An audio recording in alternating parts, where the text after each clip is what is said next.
எம்ஜிஆர் 100 எம்ஜிஆர் மாதிரி தான் விஜய். ஜெயலலிதாவுக்கு 10 ஜெயலலிதா தான் வந்து விஜய்.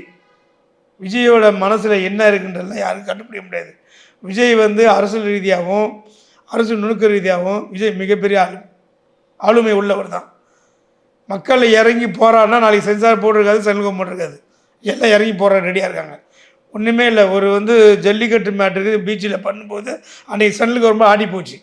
அதே மாதிரி விஜய் வந்து ஒரு குரல் கொடுத்தா நீ சண்முகம் ஆடுறதுக்கு அவ்வளோ இது இருக்குது. விஜய் வந்து ஒரு இறங்கினா போதும், ரோட்டில் இறங்குனா சண்முகம் ஆடி போயிடும். அந்த அளவுக்கு விஜய் கிரேஸும் மாசு இருக்குது. ஆனால் விஜயெல்லாம் இவங்க ஒன்றும் பண்ண முடியாது. படத்தை அழுத்தலாம், விஜய் அழுத்த முடியாது. அதே இந்த படத்தை அழுத்தவும் முடியாது. விஜய் இறங்குனா படம் ரிலீஸ் ஆகிருக்கும். விஜய் இறங்குனா படம் ரிலீஸ் ஆகிருக்கும். விஜய் இறங்கலை.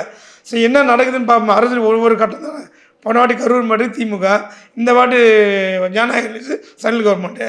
ஸோ ஒரு விஷயத்தை அழுத்தத்தை பார்க்க தானே விஜய்க்கு இன்னொரு விஷயம் பண்ணணும்னு தோணும்.